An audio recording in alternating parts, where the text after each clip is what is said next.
ಫ್ರೀಯಾಗಿ ಎಲ್ಲರೂ ಕುಂತೀವಿ ಅಂದ್ರೆ ಅದು ಸಂಗೊಳ್ಳಿ ರಾಯಣ್ಣ ಅವರ ಆಶೀರ್ವಾದ ಕೂಡ ಈ ನಾಡಿಗೆ ಇದೆ ಅಂತ ನಾನು ಹೇಳ್ತೀನಿ. ಯಾಕಂದ್ರೆ ಅನೇಕ ಹೋರಾಟಗಳ ಮುಖಾಂತರ ಇವತ್ತೇನೋ ಸಂಗೊಳ್ಳಿ ರಾಯಣ್ಣ ಅವ್ರ ಹೋರಾಟ ಅಂತಾರೆ ಬಹಳ ದೊಡ್ಡದು.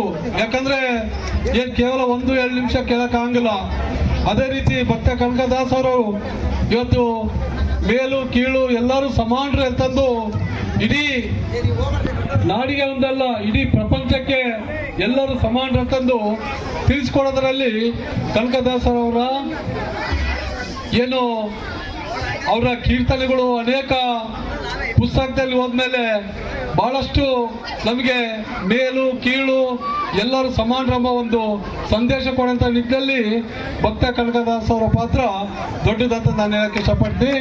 ಯಾಕಂದರೆ ನಾವೆಲ್ಲ ಸಂಗೊಳ್ಳಿ ರಾಯಣ್ಣ ಅವ್ರದ್ದು ಕನಕದಾಸ್ ಅವ್ರದ್ದು ಸೊನಾಪುರದಾಗ ಕುಂದಿರ್ತೀವಿ, ಪಕ್ಕಿಗೆ ಜೇಂಟ್ ಆಯ್ತದ ಹಂಗ ಇದಕ್ಕೆ ಬಂತು ಸರ್ ನೀವು ಅಲ್ಲಿ ಮಾಡ್ತೀರಿ ಇದು ತಪ್ಪಾಗ್ತೀವಿ ಸರ್ ನಾವು ಇಟಿಗೆ ಕೂಡ ಮಾಡ್ಬೇಕಂದ್ರು.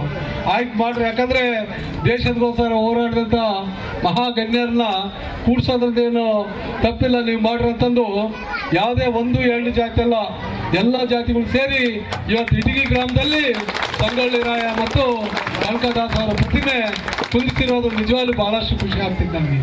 ಯಾಕಂದ್ರೆ ದೇಶಕ್ಕೆ ಮತ್ತು ನಾಡಿಗೆ ಅನೇಕ ಕೊಡುಗೆ ಕೊಟ್ಟಂತ ಸಮಾಜ ಯಾವ್ದಾದ್ರು ಇದ್ರೆ ಅದು ಆಲ್ಮೋಸ್ಟ್ ಸಮಾಜ ಅಂತಂದು ಬಹಳ ಎದೆತಟ್ಟಿ ಹೇಳಕ್ಕೆ ಇಷ್ಟಪಡ್ತೀನಿ.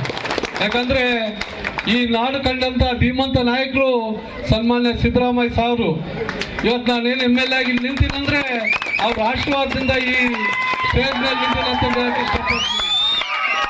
ಯಾಕಂದ್ರೆ ಗ್ರಾಮ ಪಂಚಾಯತಿ ಎಲೆಕ್ಷನ್ ಕೂಡ ಮಾಡ್ತಾ ಇಲ್ಲ ಅಂತ ನಂಗೆ ಗ್ಯಾರಂಟಿ ಇದ್ದಿದ್ದಿಲ್ಲ. ಸಿದ್ದರಾಮಯ್ಯ ಸಾರ್ ಅವ್ರು ಗುರ್ತಿಸಿ ನನಗೆ ಕಂಪ್ನಿಯಲ್ಲಿ ನೀನ್ ಗೆದ್ದು ಬರ್ಲೇಬೇಕಂತಂದು ಪರ್ಸನಲ್ ಒಳಗ್ ಕರ್ಕೊಂಡು ಹೋಗಿ ನೀನ್ ಏನ್ ಮಾಡ್ತಾ ಗೊತ್ತಿಲ್ಲ, ಕಂಪ್ನಿ ನೀನ್ ಗೆದ್ಲೇಬೇಕಂತಂದು ಪರ್ಸನಲ್ ಆಗಿ ಆಶೀರ್ವಾದ ಮಾಡಿ ಕೈ B-ಫಾರಂ ಕೊಟ್ಟು ಕಳಿಸ್ಮೇಲೆ ಆ ಗೆದ್ದು ಹೋದ್ಮೇಲೆ ಇದು ಎಷ್ಟೋ 20-30 ಜನ MLA ಇದ್ರು ನನ್ ನೋಡಿ ದೂರದಿಂದ ಗುಡ್ಸಿ ಕಳಿಸ್ತಿದ್ರು, ನೀನು ಒಳ್ಳೇದಾಗಂತ ಹೇಳಿದ್ರು. ಹಾಗಾಗಿ ಸನ್ಮಾನ್ಯ ಸಿದ್ದರಾಮಯ್ಯ ಸರ್ ಅವರ ಏನಿವತ್ತು ನಾನೊಬ್ಬನಲ್ಲ, ನನ್ನಂತ ಅನೇಕ ಸಮಾಜದ ಹುಡುಗರನ್ನ ಗುರುತಿಸಿ ಇವತ್ತು ಅನೇಕ ಜನ MLA ಮಾಡಿದಂತ ಕೊಡುಗೆ ಅಂದ್ರೆ ಯಾರ್ದನ್ನ ಕೊಡುಗೆ ಇದ್ರೆ ಅದು ಸನ್ಮಾನ್ಯ ಸಿದ್ದರಾಮಯ್ಯ ಸರ್ ಅಂತಂದು ಗಟ್ಟಿಯಾಗಿ ಹೇಳಕ್ಕೆ ಇಷ್ಟಪಡ್ತೀನಿ. ಹಾಗಾಗಿ ಇವತ್ತು ಇಟಗಿ ಗ್ರಾಮದಲ್ಲಿ ಅನೇಕ ಜನ ರೈತರು ನಾವು ಚುನಾವಣೆ ಬಂದಾಗ ಸರ್ ನಮ್ಗೆ ಕರೆಕ್ಟ್ ಸಪ್ಲೈ ಆಗ್ತಾ ಇಲ್ಲ, ಈ ಭಾಗಕ್ಕೆ 110 kV ತಾವು ಮಾಡಲೇಬೇಕಂತಂದು ಬಹಳಷ್ಟು ಜನ ರೈತರು ಕೇಳಿದ್ಮೇಲೆ ಸುಮಾರು 24 ಕೋಟಿ ರೂಪಾಯಿ ವೆಚ್ಚದಲ್ಲಿ ಇವತ್ತು ಇಟಗಿ ಗ್ರಾಮದಲ್ಲಿ 110 kV ಏನು ಸಬ್ಸ್ಟೇಷನ್ ಮಾಡೋದ್ ಮುಖಾಂತರ ಪಕ್ಕದ ತಾಲೂಕಿನವ್ರು ಕೇಳ್ತಾರ ಸರ್ ಇಟಿಗೆ ಬಂದ ಬರ್ತಿದ್ವಿ ಮುಂದೆ ಕಳ್ಸಿದ್ರು ಸರ್ ನಮಗೆ ಕೂಡ ಸ್ವಲ್ಪ ಹೆಲ್ಪ್ ಆಗ್ತಿತ್ತಂತ ಮಣ್ಣೂರು ಸೂಗೂರ್ನರು. ಹಂಗಾಗಿ ಇವತ್ತು ನಾನು ಈ ವೇದಿಕೆ ಮುಖಾಂತರ ಇಷ್ಟಪಡ್ತೀನಿ. ಯಾಕಂದ್ರೆ ಈ ಭಾಗದ ಅನೇಕ ರೈತರು ನಮ್ಗೇನು ಹೊಳೆಯಿಂದ ಪಂಪ್ ಸೆಟ್ ತಗೊಂಬಂದು ನೀರು ಹರಿಸೋಂಥ ಕೆಲಸ ಮಾಡ್ತಾರ. ಯಾಕಂದ್ರೆ ಎಮ್ಮಿಗ್ನೂರಿಗೆ ನೀರು ಕಟ್ಟಾಗಿ ಬಿಡ್ತೈತಿ, ಇಟಿಗೆ ಬರೋದೇ ಇಲ್ಲ. ಈ ದೃಷ್ಟಿಯಿಂದ ಸುಮಾರು 44 ಕೋಟಿ ರೂಪಾಯಿ ವೆಚ್ಚದಲ್ಲಿ ಇಟಗಿ ಗ್ರಾಮಕ್ಕೊಂದೇ ಈಗಾಗಲೇ ಏತ ನೀರಾವರಿ ಪ್ರಸ್ತಾವನೆ ಸರ್ಕಾರದ ಕೈಯಲ್ಲಿದೆ. ಪ್ರತಿ ವರ್ಷ 3 ಲಕ್ಷ ನಾನು ಮೊನ್ನೆ ಶರಣಗೌಡನ್ ಕೇಳಿದೆ ಸರ್ ಕರೆಂಟ್ ಬಿಲ್ ಒಂದು 4-5 ಲಕ್ಷ ಕಟ್ಟು ಸರ್ ವರ್ಷಕ್ಕಂತಂದು ಹೇಳಿದ್ರು. ಸಣ್ಣ ರೈತರಿಗೆ ಇವೆಲ್ಲ ಬಹಳಷ್ಟು ತೊಂದರೆ ಆಗ್ತಿತ್ತು. ಹಾಗಾಗಿ ಈ ನಿಟ್ಟಿನಲ್ಲಿ ಮುಂದೆ ಬರೋಂಥ ದಿನಗಳಲ್ಲಿ ರೋಡು ರಸ್ತೆ ಇವಂತ ಹಾಗೆ ಆಗ್ತಾವೆ, ಅದ್ರದ್ದೇನೋ ತೊಂದರೆ ಇಲ್ಲ. ಏತ ನೀರಾವರಿ ಇಟಗಿ ಗ್ರಾಮಕ್ಕೊಂದೇ ಮಾಡೋಂಥ ಕೆಲಸ ಮುಂದೆ ಬರೋ ದಿನಗಳಲ್ಲಿ ಪ್ರಾಮಾಣಿಕವಾಗಿ ಪ್ರಯತ್ನ ಪಡ್ತಾ ಅಂತ ಹೇಳ್ತೀವಿ. ಅದಾಗಿ ನಮ್ಮ ಇಟಗಿ ಗ್ರಾಮದ ಆಲಮತ್ ಸಮಾಜದವರು ಬಹಳ ಸೂಕ್ಷ್ಮ. ನಾನು ಎಲೆಕ್ಷನ್ ಕ್ಯಾನ್ವಾಸ್ ಬಂದ್ರು ಕೂಡ ನನ್ನ ಹಿಂದೆ ಒಬ್ಬರು ಇರಲ್ಲ, ಅದ್ರ ಓಟು 99% ಆಗ್ತಾರೆ, ಅದ್ರಾಗೆ 99% ಓಟ್ ಹಾಕ್ತಾರೆ. ಆದ್ರೆ ಬಹಳ ಸಂಕೋಚ, ಬಹಳ ಮಾತಾಡಲ್ಲ, ಏನಿಲ್ಲ, ಫೋನ್ ಮಾಡಲ್ಲ, ಕಿರಿಕಿರಿ ಮಾಡಲ್ಲ, ಅಂದ್ರೆ ರಿಸಲ್ಟ್ ಅಂತೂ ಕೊಡ್ತಾರೆ, ಇದು ಪಕ್ಕ ಬರ್ಕೊಂಡ್ಬಿಡ್ರಿ. ಹಂಗಾಗಿ ನಿಜವಾಗಿ ನಿಜವಾಗ್ಲೂ ನಿಮ್ಮ ಪ್ರೀತಿ ವಿಶ್ವಾಸ, ಯಾಕಂದ್ರೆ ಇಲ್ಲಿ ಶಾಸಕನಾಗಿ ನಿಂತೀನಂದ್ರೆ ನಿಮ್ಮೆಲ್ಲರ ಪ್ರೀತಿ ವಿಶ್ವಾಸ ಆಶೀರ್ವಾದದಿಂದ ನಿಂತೀನಿ. ಯಾಕಂದ್ರೆ ನಾನು MLA ಎಲೆಕ್ಷನ್ ನಿಂದಿರ್ಬೇಕಾದ್ರೆ ನಂಗೆ ನೋಡಿ ನಗ್ತಿದ್ರು, MLA ಎಲೆಕ್ಷನ್ ನಿಂದಿರ್ತಾನಂತಂದು. ಆದ್ರೆ ನಮ್ಮ ಕಂಪ್ಲಿ ಕ್ಷೇತ್ರದ ಎಲ್ಲ ಗ್ರಾಮದ ಜನತೆ, ಕುರುಗೋಡು ಕ್ಷೇತ್ರದ ಎಲ್ಲ ಗ್ರಾಮದ ಜನತೆ ಇವತ್ತು ನೀನು ಶಾಸಕನ ಮಾಡ್ತು ಅಂತಂದು ನಿಮ್ಮ ಆಶೀರ್ವಾದ ಏನೈತಲ್ಲ, ಆ ಆಶೀರ್ವಾದನೇ ಇವತ್ತು 110 KV ಇರಲಿ, ಏತ ನೀರಾವರಿ ಇರಲಿ, ಇಡೀ ಕ್ಷೇತ್ರದಾಗ ಅಭಿವೃದ್ಧಿ ಇರಲಿ, ಅದಾದ್ಮೇಲೆ ಇಡೀ ಸನಾಪುರ ರಸ್ತೆ ಕೂಡ ಆಗಿದೆ. ಇವು ಯಾವ ಎಲ್ಲವೂ ಮಾಡಕ್ ಕೂಡ ಅನುಕೂಲ ಆಯ್ತು. ಈ ಋಣ ತೀರ್ಸ್ಬೇಕಾದ್ರೆ ನಾವು ಕೆಲಸ ಮುಖಾಂತರ ನಾವು ತೀರ್ಸಬೇಕಾಗ್ತೈತಿ. ಯಾಕಂದ್ರೆ ಇವತ್ತೇನು ಕನಕದಾಸ್ ಅವರು, ಅದೇ ರೀತಿ ಸಂಗೊಳ್ಳಿ ರಾಯಣ್ಣವರ ಏನು ನಾವು ಪುತ್ಥಳಿ ಉದ್ಘಾಟನೆ ಮಾಡಿದ್ದೀವಿ.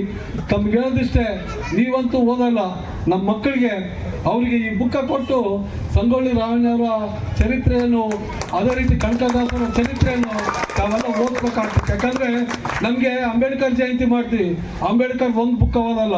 ಸಂಗೊಳ್ಳಿ ರಾಯಣ್ಣ ಜಯಂತಿ ಮಾಡ್ತೀವಿ, ಒಂದು ಬುಕ್ಕ ಓದಲ್ಲ. ಕನಕದಾಸನ ಜಯಂತಿ ಮಾಡ್ತೀವಿ, ಒಂದು ಬುಕ್ಕ ಓದಲ್ಲ. ಅವ್ರ ಬುಕ್ಗಳು ಹೋದ್ರೆ ನಮ್ಮ ಮಕ್ಕಳು ಕೂಡ ಆ ಆಲೋಚನೆಗಳು ಬರ್ತಾವ. ಅನೇಕ ಜನ ರೈತಕ್ಕೆ ಬಿಟ್ಟು ಬೇರೆ ಏನು ಮಾಡಲ್ಲ. ನಮ್ಮ ಮಕ್ಕಳಿಗೆ, ಆಲ್ಮತ್ ಸಮಾಜದ ಮಕ್ಕಳೆಲ್ಲ, ಇಡೀ ಕ್ಷೇತ್ರದ ಮಕ್ಕಳಿಗೆ ನಾವು ಒಳ್ಳೆ ಶಿಕ್ಷಣ ಕೊಡಲೇಬೇಕು. ನಾನು ರೈತಕ್ಕೆ ಮಾಡಕತ್ತೇನೆ ಅಂತಂದು ನನ್ನ ಮಗ ಕೂಡ ಚಲಿಕೆ ಇಟ್ಕೊಂಡು ಏನು ಗದ್ದೆಗೆ ಬರೋದು ಬೇಕಾಗಿಲ್ಲ. ನಮ್ಮ ಮಕ್ಕಳು ಓದಿದ್ರೆ ಅವ್ರು ಕೂಡ AC, DC, ಪೊಲೀಸು, ಶಿಕ್ಷಕರು ಹಿಂಗಾದ್ರೆ ಮಾತ್ರ ಸಮಾಜ ಬದಲಾವಣೆ ಕಾರಣ. ಯಾಕಂದ್ರೆ ಸಿದ್ದರಾಮಯ್ಯ ಸಾರ್ ಕೂಡ ಪದೇ ಪದೇ ಹೇಳ್ತಿರ್ತಾರ, ನಾನು ಡೈರೆಕ್ಟ್ ಅಂದರೆ ಫಸ್ಟ್ ಸ್ಟ್ಯಾಂಡರ್ಡ್ 1ನೇ ಕ್ಲಾಸ್ 2ನೇ ಕ್ಲಾಸ್ ಹೋಗಿಲ್ಲ ಅಂತಿ, ಡೈರೆಕ್ಟ್ 5ಕ್ಕೆ ಹೋಗಿದ್ದೆ. 5ಕ್ಕೆ ಹೋಗಿ ನಾನು ಲಾಯರ್ ಆಯ್ದಕ್ಕೆ ನಾನು ಮುಖ್ಯಮಂತ್ರಿ ಆದಂಗೆ ಅಂತಂದು. ಸಿದ್ದರಾಮಯ್ಯ ಸರ್ ಅವರು ಹಣಕಾಸಿನ ಮಂತ್ರಿ ಆದಮೇಲೆ ಒಬ್ಬ ಕುರಿಕಾಯನು ಹಣಕಾಸಿನ ಮಂತ್ರಿಯಾಗ ನಾ ಹೆಂಗ್ ನಿಭಾಯಿಸ್ತಾನೆ ಅಂತ ಕೇಳಿದ್ರಂತಿ. ಇವತ್ತು ನಮ್ಮ ಬರೀ ರಾಜ್ಯ ಅಲ್ಲ, ಇಡೀ ದೇಶ ಕೇಳಂತ ವ್ಯಕ್ತಿ 18 ಸತಿ ಹಣಕಾಸಿನ ಮಂತ್ರಿಯಾಗಿ ಇಡೀ ದೇಶಕ್ಕೆ ಒಂದು ಮಾದರಿ ಆಗಿದ್ದಾರೆ. ಹಂಗಾಗಿ ನಿಮ್ಮ ಮಕ್ಕಳು ಕೂಡ ಒಳ್ಳೆ ಶಿಕ್ಷಣ ಕೊಡ್ರಿ, ಒಳ್ಳೆ ವಿದ್ಯಾವಂತರು ಮಾಡ್ರಿ. ಅವ್ರು ಕೂಡ ಸಮಾಜದಲ್ಲಿ ಮುಂದೆ ಬರ್ಬೇಕು. ಅವ್ರು ಕೂಡ ಸಂಗೊಳ್ಳಿ ರಾಯಣ್ಣನಂತೆ ಹಿಡ್ಕೋಬೇಕು ಖಡ್ಗ. ಅಂದ್ರೆ ಅವಾಗ ಖಡ್ಗ ಹಿಡ್ಕೊಂತಿದ್ರು. ಸಂಗೊಳ್ಳಿ ರಾಯಣ್ಣ ಹೋರಾಟ ಮಾಡ್ಬೇಕಾದ್ರೆ ಅವಾಗ ಖಡ್ಗ ಹಿಡ್ಕೊಂಡು ಹೋರಾಟ ಮಾಡ್ಯಾನ. ಇವತ್ತು ನಮ್ಮ ಮಕ್ಕಳು ಪೆನ್ ಹಿಡ್ಕೊಂಡು ಹೋರಾಟ ಮಾಡ್ಬೇಕು. ಏನೇಳೋ ಪೆನ್ ಕೊಡ್ರಿ, ಖಡ್ಗ ಕೊಡಬೇಡ್ರಿ. ಆ ಕಾಲ ಹೋಯ್ತು, ಇವಾಗ ಪೆನ್ನಿನ ಕಾಲ. ಪೆನ್ ಕೊಡ್ರಿ. ಅವನು ಬಹಳ ಬುದ್ಧಿವಂತನಾಯ್ತು, ಅವೆಲ್ಲ ಮಾಡ್ಬೇಕು. ಪದೇ ಪದೇ ಹೇಳ್ತಿ, ತಮ್ಮ ಪ್ರೀತಿ ವಿಶ್ವಾಸ ಇಡೀ ಕ್ಷೇತ್ರದಲ್ಲಿ ಬಹಳಷ್ಟು ಓಟ್ ಹಾಕಿದ್ದಾರೆ, ಹೈಯೆಸ್ಟ್ ಮತದಿಂದ ಗೆಲ್ಸಾರ. ಆದ್ರೆ ಆಲುಮತ ಸಮಾಜ ಕೂಡ ನನ್ ನಿಜವಾಗ್ಲೂ ಮನಸ್ಸು ತೃಪ್ತಿದೆ. ಆಲುಮತ ಸಮಾಜ ಕೂಡ ಆ ಶಕ್ತಿ ಮೀರಿ ಕೆಲವೊಂದು ವಿರೋಧಗಳಿಗೆ ಆಲುಮತ ಸಮಾಜದ ಬೂತ್ಗಳು ಎಲ್ಲೆಲ್ಲಿ ಬಂದ್ರೆ ಗಡ ಗಡ ಗಡ ನಡಗಾವು. ಹಂಗೆ ಯಾಕಂದ್ರೆ ಇಲ್ಲಿ ಚಿಟಿಂಗಾಳ ಅಂತ ಒಂದು ಗ್ರಾಮ ಐತಿ, ಆ ಊರು ಬಂತಂದ್ರೆ ಹೊರಗೆ ಹೋಗ್ಬಿಡೋರು ಎಲ್ಲರೂ. ಯಾಕಂದ್ರೆ ಅದು ದಿಕ್ಕ ಬೇರೆ ಇರ್ತೈತೆ ಅದಕ್ಕೆ. ಹಂಗಾಗಿ ಆಲುಮತ ಸಮಾಜದ ಬಂಧುಗಳು ಋಣ ನಾನು ತೀರ್ಸಕ್ಕಾಗಲ್ಲ. ನಿಮ್ಮ ಮಗ, ತಮ್ಮ, ನಿಮ್ಮ ಸ್ವಂತ ತಮ್ಮ ಅಂತ ತಿಳ್ಕರಿ. ಯಾಕಂದ್ರೆ ಸಮಾಜದ ಋಣ ತೀರ್ಸ್ಬೇಕಂದ್ರೆ ಒಳ್ಳೊಳ್ಳೆ ಕೆಲಸಗಳು ನಾವು ಮಾಡ್ಕೊಂಡು ಹೋಗ್ಬೇಕಾಗ್ತೈತಿ. ಸಮಾಜದ ಕೊಡುಗೆ ಮತ್ತು ಅನೇಕ ಇಡೀ ಕ್ಷೇತ್ರದಲ್ಲಿ ಬಹಳ ದೊಡ್ಡ ಆಶೀರ್ವಾದ ತಾವೆಲ್ಲ ಮಾಡಿದ್ವಿ. ತಮ್ಮೆಲ್ಲರಿಗೂ ಒಳ್ಳೇದಾಗ್ಲಿ, ತಮ್ಮೆಲ್ಲರಿಗೂ ಒಳ್ಳೇದಾಗಲ್ಲ ಅಂತಂದೇಳಿ ಬಹಳ ವರ್ಷಗಳಿಂದ ಬೇಡಿಕೆ.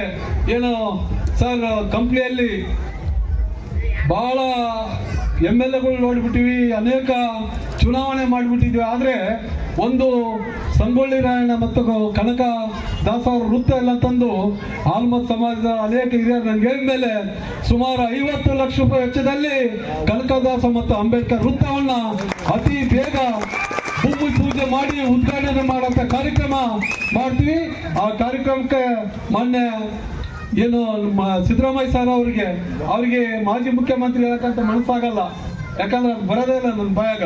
ಅವ್ರ ಮುಖ್ಯಮಂತ್ರಿ ನನ್ನ ಕೊನೆಯ ಉಸಿರೋವರೆಗೆ ನಮ್ಮ ಸಿದ್ದರಾಮಯ್ಯ ಸಾರು ಮುಖ್ಯಮಂತ್ರಿನೇ ನಾನು ಹೇಳೋದು. ಹಾಗಾಗಿ ಮಾನ್ಯ ಮುಖ್ಯಮಂತ್ರಿಗಳು ಕಂಡು ಉದ್ಘಾಟನೆ ಮಾಡುವಂತ ಕೆಲಸ ಮಾಡ್ತಾ ಅಂತ ಹೇಳ್ತೀವಿ. ಅದೇ ರೀತಿ ಸಣ್ಣ ಪುಟ್ಟ ಯಾವುದಿದ್ರು ಕೂಡ ಕ್ಷೇತ್ರದಾಗ ರಾತ್ರಿ 12 ಗಂಟೆವರೆಗೆ ಫೋನ್ ಮಾಡ್ತಾರ. 12 ಗಂಟೆ ಅಲ್ಲ 1 ಗಂಟೆವರೆಗೆ ಮಾಡಿದ್ರು ಕಷ್ಟ ಸುಖ ಏನಿದ್ರು ಕೂಡ ಜೊತೆಗಿರ್ತೀವಿ. ಸಣ್ಣ ಪುಟ್ಟ ಯಾವ್ದಿದ್ರು ಕೂಡ ಒಂದು ಅಭಿವೃದ್ಧಿ ಕೆಲಸ ಆದ್ರೂ ಒಂದು ಆಗಿರಲ್ಲ. ತಾವ್ ಯಾರು ಕೂಡ ಅನ್ಯತಾ ಭಾವಿಸಬಾರ್ದು. ಮುಂದೆ ಬರುವಂತ ದಿನಗಳಲ್ಲಿ ಹಂತ ಹಂತವಾಗಿ ಇಟಗಿ ಗ್ರಾಮಕ್ಕೆ ಇನ್ನ ಹೆಚ್ಚು ಅಭಿವೃದ್ಧಿ ಕೆಲಸ ಮಾಡ್ಲಿಕ್ಕೆ ಪ್ರಾಮಾಣಿಕವಾಗಿ ಪ್ರಯತ್ನ ಪಡ್ತೀವಿ. ಯಾಕಂದ್ರೆ ಈಗಾಗಲೇ LLC ಅಲ್ಲ HLC ನೀರು ಬಿಟ್ಟಿದ್ದೀವಿ. ಆ ಗುಂಡ್ಲುಕೆರೆ ಕೂಡ ನೀರು ಎಸಿದ್ದೀವಿ. ಇವಾಗ LLCದು ನೀರು ಬಿಟ್ಟಲ್ಲ. ಯಾಕಂದ್ರೆ ಆಂಧ್ರ ಗೌರ್ಮೆಂಟ್ ನಾವು ನೀರು ತಗೊಂಬಲ್ಲ ಅಂತ ಘೋಷಣೆ ಮಾಡಿಬಿಟ್ಟಾರ. ಯಾರು? ಆಂಧ್ರ ಸರ್ಕಾರ. ನಮಗೆ ಆಂಧ್ರ ಮತ್ತೆ ಕರ್ನಾಟಕ ಎರಡು ನೀರು ಬಂದ್ರೆ ಮಾತ್ರ LLCಗೆ ರೈತರಿಗೆ ಅನುಕೂಲ ಆಗ್ತೈತಿ, ಇನ್ನೊಂದು ಅನುಕೂಲ ಆಗಲ್ಲ. ಈ ನಿಟ್ಟಿನಲ್ಲಿ ಸಚಿವರ ಜೊತೆ ಮೀಟಿಂಗ್ ಇದೆ, ತಾವು ಅನ್ಯತಾ ಭಾವಿಸಬಾರ್ದು. ಯಾಕಂದ್ರೆ 11 ಗಂಟೆಗೆ ನಾನು ಅಲ್ಲಿ ಬಟ್ನ ಅಂತ ಹೇಳಿದ್ದೆ. ಯಾಕಂದ್ರೆ ಇವತ್ತು ಸಾವಿರಾರು ರೈತರು ಇವತ್ತು ಹೊಸಪೇಟೆ, ಕಂಪ್ಲಿ, ಅದೇ ರೀತಿ ಕುಡಗೋಡು, ಸಿರುಗುಪ್ಪ ಮತ್ತೆ ಗ್ರಾಮಾಂತರ ಈ ಭಾಗದ ರೈತರೆಲ್ಲ ಬಹಳಷ್ಟು ಆತಂಕದಲ್ಲಿದ್ದಾರೆ. ಹಂಗಾಗಿ ಆ ಮೀಟಿಂಗ್ ಅಟೆಂಡ್ ಆಗಲೇಬೇಕು. ತಮ್ಮ ಪ್ರೀತಿ ವಿಶ್ವಾಸ ಈ ಮಾಡಿದಂಥ ಟೀಮ್ ಏನು ಯಜಮಾನ್ರು, ಇಡೀ ಯಜಮಾನ್ರು ಇರಲಿ, ಅದೇ ರೀತಿ ಯೂತ್ಸ್ ಇರಲಿ, ಇವ್ರಿಗೆಲ್ಲ ಏನೇ ಕೆಲಸ ಮಾಡಿದ್ರು ಕೂಡ ನಾನು ಸಂಪೂರ್ಣವಾಗಿ ಅವ್ರ ಜೊತೆಗೆ ಇರ್ತಂತಂದು ಹೇಳಿ ಇನ್ನೊಮ್ಮೆ